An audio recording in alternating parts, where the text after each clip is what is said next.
Tashtalek, good evening everyone. Welcome to Tibet This Week, a weekly feature in English that provides a preview of this week's news on Tibet, His Holiness the Dalai Lama and the Central Tibetan Administration. Let's have a look at today's headlines. Europe echoes call for international investigation into the case of Tulku Tenzin Delek Rinpoche. Sikyong completes Japan visit. Representative Ngoduk Dorji attends the State of Nation address of South African Parliament.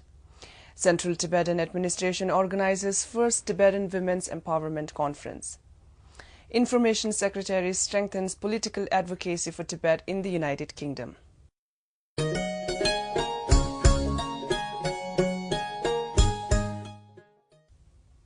During the second week of his Japan visit, Sikyong Dr. Lobsang Sengye paid a visit to Hoganji Temple in Japan's ancient capital, Kyoto, which maintained religious and cultural ties with Tibet since the time of 13th Dalai Lama.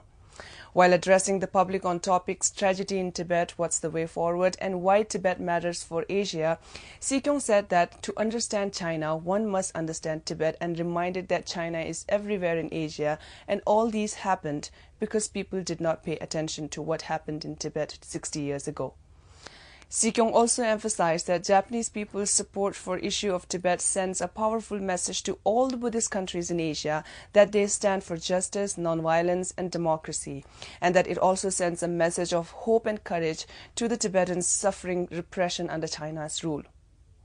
Sikyong also delivered a talk on leadership and resilience in Tokyo.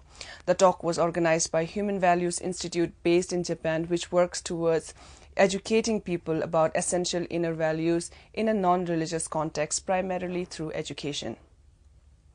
Nymal Hamo, niece of Tulku Tenzin Delek Rinpoche, made a Europe advocacy tour calling for an international investigation into the circumstances that led to the death of her uncle in Chinese prison. During the 2-week-long advocacy tour to 5 European countries of Germany, Czech Republic, Sweden, Denmark and Spain, Nymal Hamo met with foreign ministry officials, parliamentarians, international human rights organizations, media and Tibet support group members.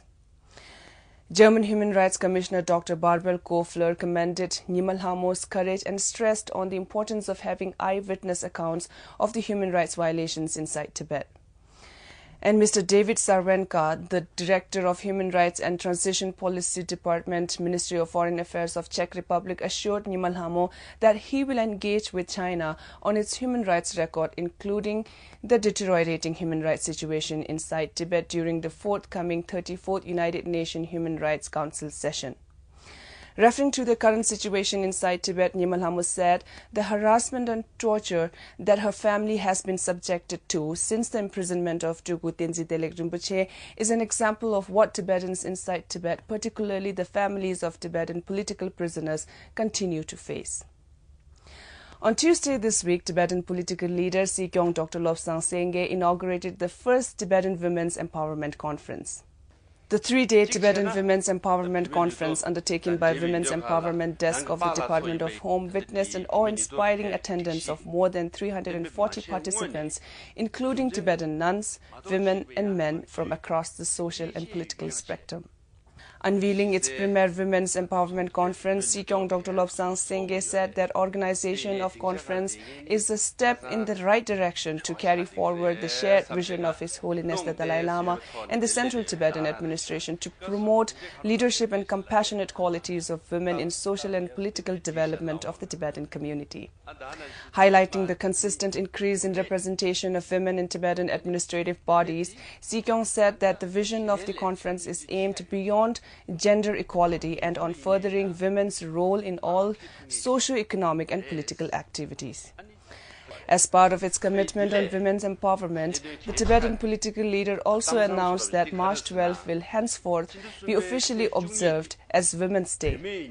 Sikyong said that the observance of Tibetan Women's Day on 12 March will reflect the collective will of the Tibetan leadership and people to accelerate the women's empowerment policy. Kalyon Sonam Tobge Kholatsang of the Department of Home said that the conference aims to rake in intellectual and public discourse on the understanding of the revised women empowerment policy and to garner recommendations on the effective implementation of the clauses of the policy. Based on women empowerment policy, the conference featured 4 plenary sessions: governance and leadership, mainstreaming gender perspectives into development process, achieving social empowerment of women, and tackling sexual and gender-based violence. The conference participants were divided into 7 working groups to discuss, debate and have dialogue on women empowerment policy and to solicit suggestions for its effective implementation at various levels, including CTA both at center and settlement level, public institutions that includes monastic communities, civil society organizations, media featuring print, electronic and news media, private sectors also known as citizen sectors, family, citizen, individual level. The representative of Office of Tibet, South Africa, Mr. Ngudub Doje, attended the State of Nation Address 2017 as a guest of the Inkatha Freedom Party.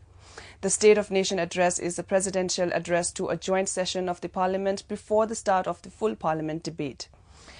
Representative Ngudub Doje, on his visit to Cape Town, took the opportunity to meet with the local members of Tibet Support Group and updated them on the current political situation inside Tibet, peaceful resistance inside Tibet, and the role of Tibet Support Groups in strengthening the Tibetan movement.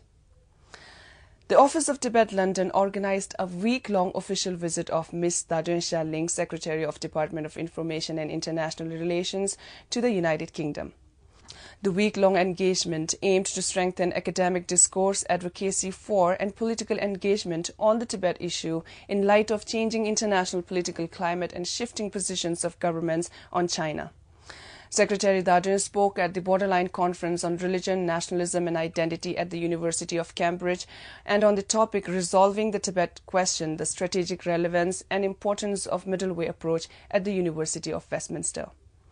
A meeting with members of all-party parliamentary group for Tibet featured lobbying United Kingdom government officials and members of the United Kingdom Parliament.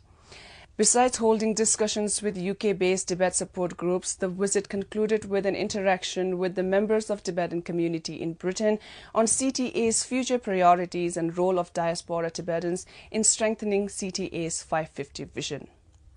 That's all for the week. Tibet TV wishes all its viewers a very happy and prosperous Tibetan New Year.